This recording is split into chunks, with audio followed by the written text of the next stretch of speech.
Hi, welcome back to Weather, or better yet, Weathering the Weather with Ed. Today's topic is, yes, I'll say it, it's clouds. And I may as well, thank you, I may as well read this now. From both sides now, Judy Collins. I apologize to her. Right? Probably should. I've looked at clouds from both sides now, from up and down and still somehow. It's clouds illusions I recall. I really don't know clouds at all. Thank you, Judy. All right. Now, as you know, you were sick on the 28th. I knew that. You were under the weather. I was. Yes, you were. And you missed Easter. You missed April Fool's Day. Well, we really didn't. But we have April Fool's Day here. And I couldn't find a wabbit to give you. Wabbit. A wabbit to give you. A chocolate wabbit? I don't think you need chocolate. A chocolate rabbit. Ow. All right, stop moving in there. So I got you the next best thing. It's a ducket. A ducket. It's a yeah, that's what I said. And now, say thank you for crying. Don't you push that. Thank you. All right, go ahead. I didn't say, this is how you get the TV and radio reception with this. Go ahead, push it.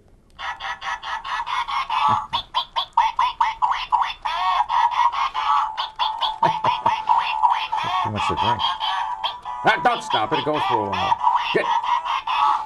What are you turning it off for?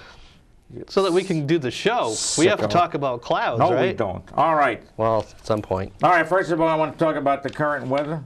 The current weather, yes. Which won't be, thank you, which won't be current by the time you see this. Yesterday was April Fool's Day, and it was in the low 60s here, which is about 12 degrees above normal. And do you expect the whole springtime to be above normal? Basically, yes. Basically? Basically, yes. I was in the military. Nothing was acidic. So basically, yes. All right? Okay. Can I finish today? Oh, please do. Today it's much colder. It's in the upper 30s, and there's some snow flurries around. Ooh. Which we're only supposed to... Because, sicko. Because there's cold air aloft. Yes. Yes. Cold air... Shut up. Cold air aloft, and the strong sun now is relatively strong. And so you get the cumulus clouds to form, and if they get a little bit unhappy, she's over there. If you get a little bit unhappy now, you get some snowflakes. So happy little clouds make snowflakes? Happy. Yes, smiling flakes are good. All right. Take it easy, baby. All right. Well, while we're talking about these snowflakes, which seem to be happening. I see a lot of flakes in here. What? Go ahead. We had a few questions about why it was so difficult to predict that last big storm that we had. What about the leading question for clouds? Come on now. Well, I don't want to talk about clouds yet. I want to talk. Well, we're talking about snow right now. Yeah, you look marvelous. Go ahead. Thank you. So why? A few people asked, why was it so difficult to predict that storm where we got 14 inches? Oh, because that's the one where the low was centered 700 miles away from us. And usually you get out of it. That's a technical term. How big is a storm usually? It depends. It depends. Yeah. This was a big one. Really? Yeah, 700 miles away and you got hit by it. So that doesn't normally happen? Not usually, no. Not usually. Usually you get nothing, but this time there was moisture. Clouds, around the low pressure in the northern hemisphere, the circulation's this way, counterclockwise, against the hands of a clock. You know that? Stop that. Sorry. You did it backwards. This way. So on the top edge of the storm, it was bringing in all kinds of moisture. And that's how we got the snow.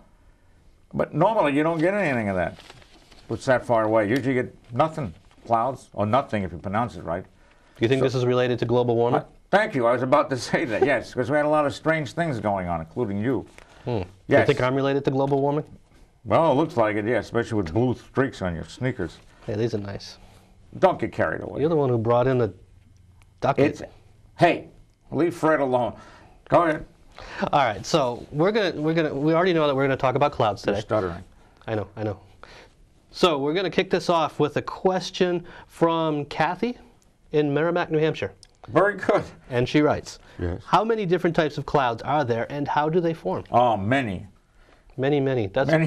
Great. Next question. It's infinite number. See, you get clouds to form. You get when the air starts rising. Yes. Usually from heating at the ground or some instability aloft, which we'll take up later and clear the room out. Aloft? Yeah. No, instability. Oh. So when you have enough moisture, the air goes up and it reaches a condensation level, and you get clouds to form. Okay. Now, can we go to the table, please? Because I'm hungry. The kitchen table? Yeah. Oh, look at there's a table behind you. Sink. I can't read it like that. Oh, we can make that full screen. Watch this. You can make me disappear. Wait, let me snap that again.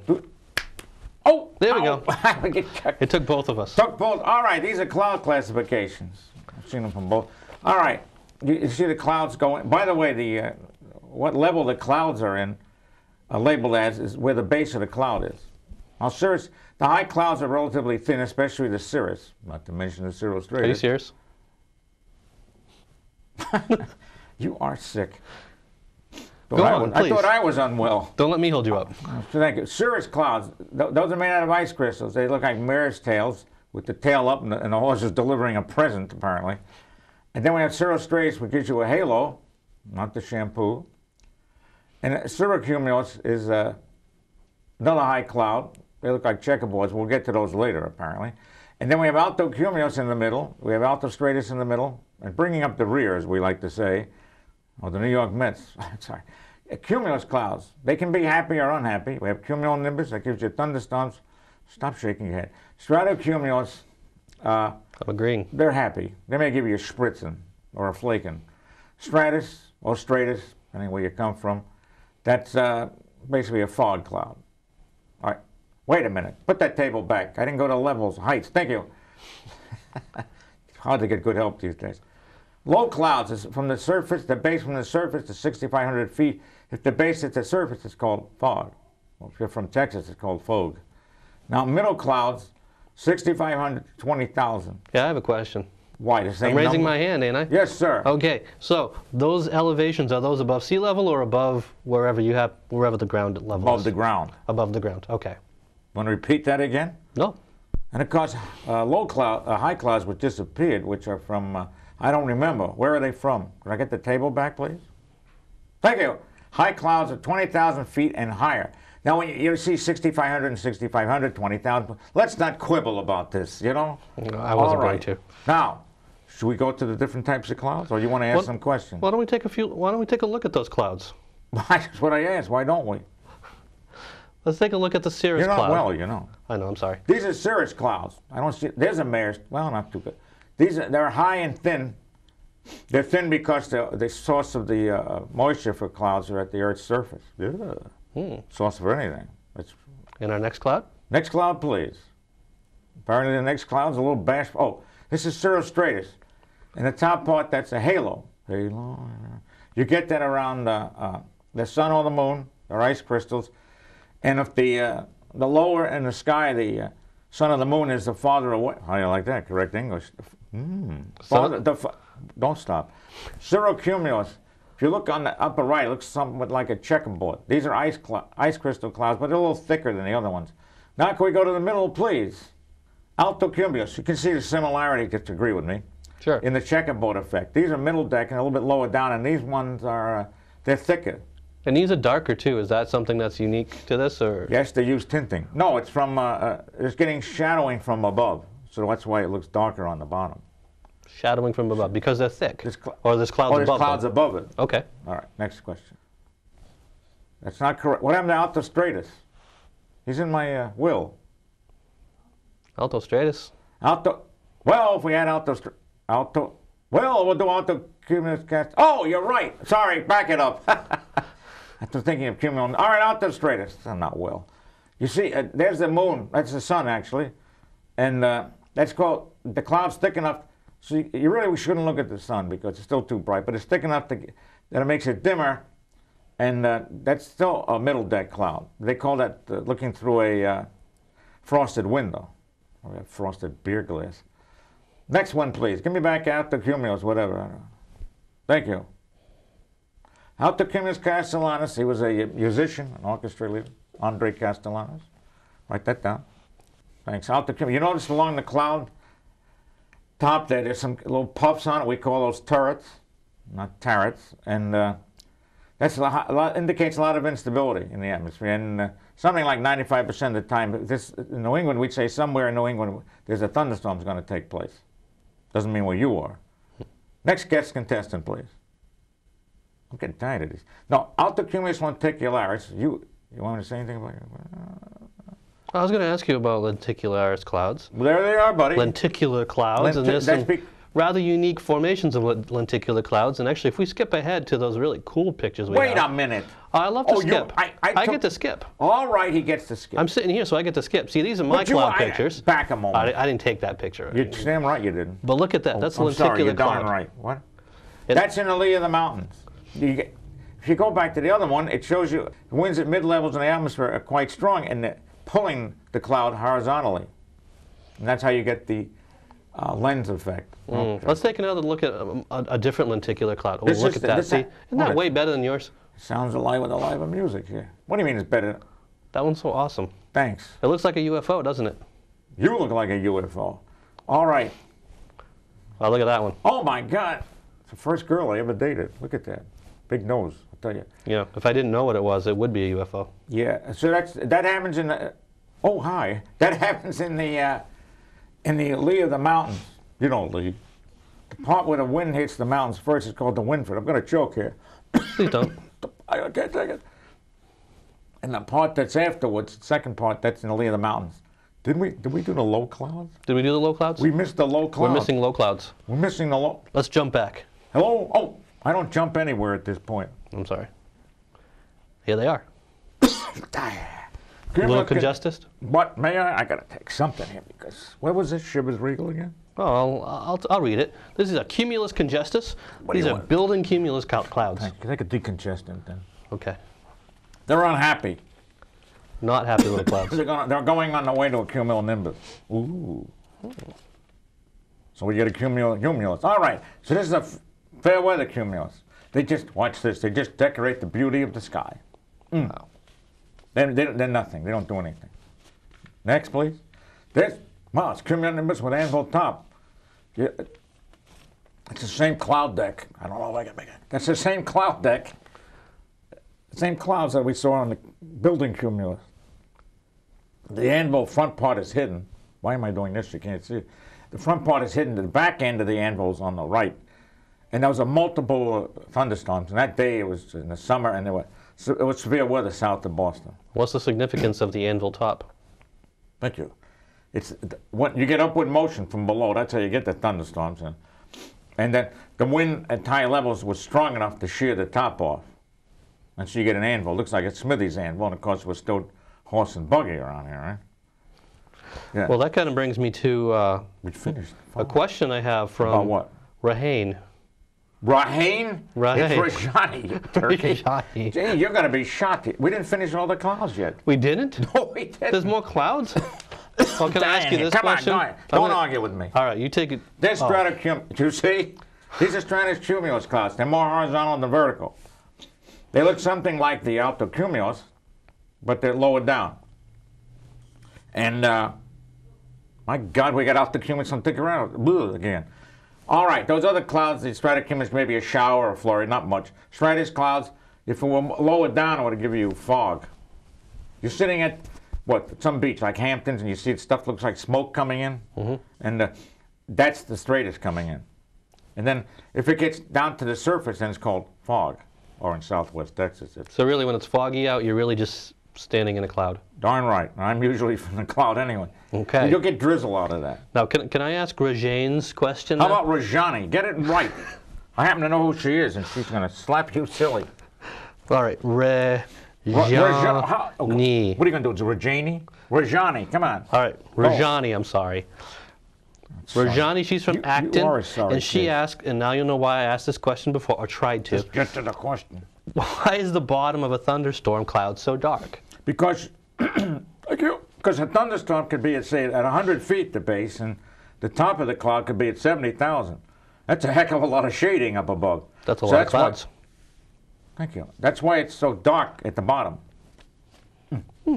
Well, now that we seem to be into our question portion of the day, remember, if you have questions for Ed or me, I don't know if I can answer anything, or the Ducket, you can send them to weathered@westfordcat.org and ask whatever questions you like. We got a lot of questions, so hopefully we'll get to as many as possible today. Is Mark a lunatic? There's something. Yeah, well, we already know the answers to that. So. I'm back. Okay, you came back, yes. So I'm going to ask a few questions that are relating to clouds. We do have some. That's strange. This one, actually, Roz from Marlboro sent a couple. Did she? Yes, she Man did. and woman? You tell me. You know her? Yes. Is she a woman? Well, I hope so, with a name like... Okay. You said man or woman? Okay. Here's the question. Do clouds keep temperatures warmer or cooler during the overnight hours? Well, usually it keeps them warmer, because it won't let the heating of the day go out. The only way you can get colder is if there's colder air being, I would say advected in, but why get horizontally moved in by the wind. Technical term is advection, but we'll get to that some other time. So the question is, well, the answer is usually... Usually it gets warmer, but if there's cold air being pulled in or cooler air, then it's going to get cooler. But you can push it in. Okay. Yeah. All right. So her next question is, and she writes, Ed. Did she write? Okay. She wrote it. Ed. She called you by name. Generally, after a thunderstorm, the weather is cool and clear, but after a thunderstorm on a hot and humid day, the weather feels even hotter and more humid. Why? That would be an air mass thunderstorm, not one associated with a front. Ooh, air masses and fronts. Those might be interesting topics for a future show. Good lead-in, eh, baby? Yeah, you like that? It's called a segue. Tell us what? Great, go ahead. Yeah, because that's actually what our next, well, actually, our question to you is, would you like to, easy for me to say, would you like us to talk about fronts or air masses next show? Give us a little email, let us know, weathered@westforcat.org, and we will do whatever the most people tell us to do. If it's a tie, we'll flip a coin. And apparently we're not open to other suggestions, so it's got to be air masses or fronts. How many you want me to be? Never mind. Well, if you... we won't go there. You want to throw it up? Never mind. No. All right, I didn't answer. That was an air mass thunderstorm. If it's a thunderstorm with an approaching front, usually it's cooler behind it if it's a cold front. And sometimes, on a day like this in the summer, you could get, it's cold aloft. Ooh. Aloft. You could get, you can get thunderstorms in the cold air, cooler air. It's not muggy. But hers is an air mass thunderstorm. Can you get thunderstorms while it's snowing? Yes, you can. Yes, it's from the South Bronx. Yes, you can get them. That means there's development going on near you. Who? Development. Oh, development. I'm building a new high-rise over there. All right. If you go to the Great Lakes, and they can have thunder snow squalls. You know, the Lee of the Lake snow. Thunder squalls. Right. Thunder squirrels. Oh, we did that last time. It was a cute little squirrel. He's suing. Now I have to find a picture of a thunder squirrel. Wish me luck. Okay. Good luck. All right, so moving on, we have a lot of questions that we got from the audience from last... Millions, because... Millions. It was... Yeah. At least 40. I lost track after 40 myself. But fell asleep. Yes. We have them grouped, so we're going to talk about some of the questions that were relating to our last topic, which was late winter, early spring. And so our first question that I'm going to direct your way actually comes from two different people. Same question. What's with this? Two different people? Look, see? Oh, one, two. Yeah, I'm in the outfield. I'm in the outfield. Give me this so I know there's two. We have Whirly from Royalston, Mass. Which is a woof. And that's a dog. That's a dog, okay. It's a dog. Long story. Right. And we also have one from Nikki in Plaistow. New Hampshire. Plaistow. He doesn't. He's foreign. Plaistow, Anya, come in here and read this. Plaistow, New Hampshire. Okay, so the question basically is, why are winter storms called nor'easters? That one was Whirly's question. And Nikki asks, is a nor'easter strictly a winter weather event, and can they occur at any point? I'll answer this part, two parts, all right? First part is called a nor'easter because, again, we have the flow around the low like that. And we're up on this part if it's going off the coast. So that's why the winds are coming from the northeast, so it's called a nor'easter. If it goes inland, which is called an inside runner, don't turn the globe. It's got nothing to do with it. Well, I just thought it might be better if I actually saw, you know, a map versus your notes. It's too small. If it goes to the west of it, it's called an inside runner, and we get a southeast wind. That's called a sou'easter. A sou'easter. And do they only usually basically occur in the wintertime, but we can get them in the spring when it's 90 in New York and 43 and drizzling here. Is that because of the normal weather patterns? Yeah, because normally storms start petering out, except for hurricanes and stuff. Well, that's what I was going to say. It's kind of like hurricanes. You kind of have a hurricane season. Yes. We kind of have a nor'easter season as well. Right, basically the winter, but you can get some sneaky things. And you can get some sneaky ones in the summer. And you'd be praying for that to break the heat. At least I will be. I'd be on my hands and knees, but I wouldn't be able to get up. Now, here's another question. I'm strangled here. Go ahead. that we actually already talked about. Alexander Robertson Alexander, oh yes, I remember. Yes. Okay. He asks, how does thunder occur during a blizzard or snowstorm? We already talked about that, but did we explain how it occurs? Highly unstable air. Highly unstable air. Yeah, what are you going to repeat everything I say? I'm going to repeat everything you say. Sick dog. Hi. Highly unstable air. So you're getting thunder created, a lot of upward motion, a lot of moisture in its development in the atmosphere. A lot of upward motion. So how do we use it? I'm agreeing. That's what happens. Around here it would be a storm forming. Okay. Over in the Great Lakes, it's just that they're getting out of hand there with the snow squalls. Well, since you've brought up the Great Lakes. Oh, for God's sake, it's great. I have a question from Joe. Joe who? Moran. Oh, sorry. As you know, I, meaning Joe, yes, live in the city of Green Bay in the western Great Lakes region. Yes. Besides the Packers, Green Bay is well known for its spectacular ice shoves during the spring ice breakup, which is soon to take boring place. Lifestyles, yes, sorry. How about describing the phenomenon for your audience? Seems to me that an article on ice shoves appeared in Weatherwise back in the mid-1990s. Did you find that other article? No, I did not find it because I was looking up something else. Oh. I haven't. All right. Anyways. I hear voices. Nothing unusual.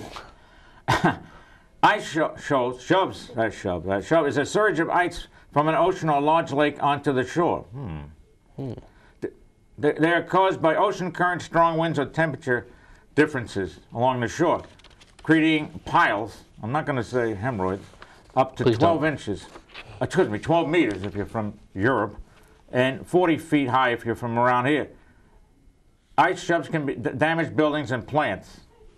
So get rid of the plants by the shore that are near to the body of water. No, 5,000 miles away from the body. No, near to the body of water. Okay, thank you, Joe, for that wonderful question. Okay, moving right along. Roz. Roz again. Roz is getting. You're really taking advantage of us here. It's all right. Roz is okay. Let her go. All right. So Roz wants to know, how cold does it have to be to calculate wind chill? How cold does it have to be? I asked that. Are you going to repeat everything I say? I'm going to, yes. I'm going to yell at you, apparently, because I have to get my aggressions out. Don't touch me. We haven't got enough time for that. All right. Here's a wind chill chart. Just had a signal up there. Yes, wind chill chart. Wind chill chart. The highest temperature they start wind chills at is 40 degrees. That's the National Weather Service. So there you go. 40. You go outside today, you got a wind chill. Or correctly, you have a wind chill, not God. Thank you for that question, Ron. Checks in the mail, Ron. All right, so here's a couple of questions about spring. We're going to wrap up this late winter, early spring thing with spring. You're killing me with this. Go ahead. All right. I'm very gestural here. Okay, so question is from Suzanne. Will this be a wet spring? I'll let you know in June. Thank you. No, typical meteorologist. Probably, because I would say above normal and wet. Yes. Above normal temperatures and wet. And just remember how much you paid for this forecast. Which is similar to my... Oh, nothing. And, well, Stuart... Can I get a raise? You know, I asked these people for a raise, and you know what they did? They're true. They raised the seat 2 inches. Thanks a lot. We will triple your salary. I'm on time and a half today. I get still. That's right. Yeah. All right. Stuart from Wayland has a question. Very important. Yes. Yes. He asks, when is it safe to convert his tractor into a gardening tool from a snow removal tool? I don't do religious questions. Oh, convert. Oh, I would say about April 15th. April 15th. Just to be safe. So when you get your taxes due, do the convert switch. your tractor. Yes, I always do that, even though I don't have one. Okay. Now, we have a small section. We have a few minutes left. We have about 4 minutes left, roughly. Where are you seeing these things? I don't see anything. You know, okay. I work in the business. Oh, you work? All right. Yeah, okay. I have a couple questions about tornadoes. Yes, please. Okay. We have to hit these. Absolutely, and I'll ask you the question while you're slugging your booze. Okay, Jeff in Coppell, Texas asks... Coppell. Oh my God. Jeez, you are terrible. Some guy in Texas asks, has there ever been a tornado in the area of Westford? And have you, Ed, ever seen a tornado in person? Yeah, well, I'm sure there have been a tornado in Westford, but I've been here since the Ides, March 15th. Yes. 1476, and I haven't seen one, but I'm sure there have been. And I don't want to see one either. So not in recorded history? I don't know. I didn't look back. How many people? Westford's not a big recording station, you know. You live here. Oh, okay, that's right. Well, we're going to have to call the government about that. All right, so now Mallory in Kansas City, Missouri. That's right. Is very interested. Why is it more likely to get a tornado in one part of the country, but not likely in another? Because you get the correct mixture of maritime tropical, these are air masses, which I'll get into if you vote that way. If you don't, we'll do it later. Some continental polar, strangely enough, comes from Canada. Maritime tropical out of the Gulf or off the southeast coast or in the Gulf. And then you have some Pacific maritime and a nice jet, not a Learjet, but high winds, strong winds at high levels over the top. Sounds like a basketball game. 2 minutes to go. We have 2 minutes left. We have 2 minutes left. Okay. Tornadoes, they're seasonal. They start out in the southeast U.S., then they move across the Gulf because they're wanderers, like Fabian. Then they go, wanderer. Then it goes into Texas, right? North. Then it goes up through the plains, up to South Dakota. That's called the Tornado Alley. You were bowling there. Because the highest number of tornadoes in the U.S. are formed there. And then as summer winds down, it goes into the Ohio Valley, then it dies out late summer in western New York, as do a lot of things. Oh, sorry. And so towards the end of summer, that also kind of brings in the start of the hurricane season. Nothing to do with it. Has nothing to do with it. Nothing to do with it at all. Even though a hurricane looks suspiciously like a really, really big tornado. A really, really, what are you, a really, really big. The Jewish version was Ed Solomon. I'm trying for a segue here. All right. Okay, because my final question in the tornado category, yes. I know it has nothing to do with it. Hurricanes contain tornadoes.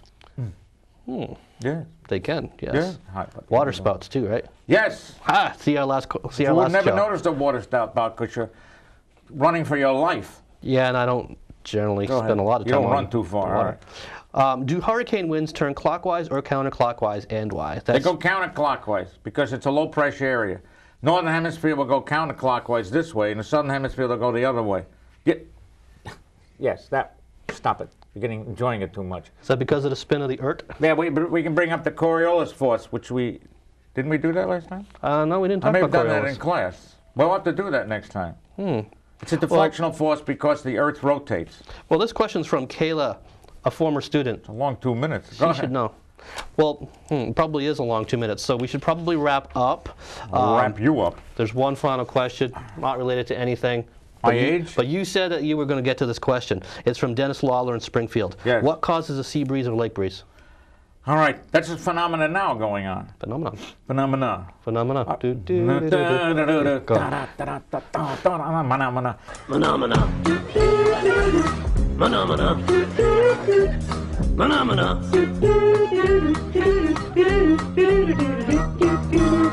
That's sick. That's because the ground heats up. You need to have a weak wind speed. You can't have a strong wind going. The ground heats up, and then the ocean is cool, or the lake, and cool air comes in from off the water because the air's heating like a convection oven. It goes like this. It is a convection cell. So this air goes up. It has to be replaced. You can't have a vacuum. So the air comes off the cooler body and comes in, and the temperature goes down. If you're at Hampton Beach, you freeze your patootie off because, oh my God! All right. So, all right. Is that about it? Or what? I think that's it. I think we're done for the day. Remember, send in your questions to weathered@westfordcat.org, and also let us know what you want us to hit next week, air masses or fronts. Right. All right, so thank you for watching. See you next time. Yes. Ciao. I've looked at clouds from both sides now, from up and down, and still somehow it's clouds' illusions I recall. I really don't know clouds at all.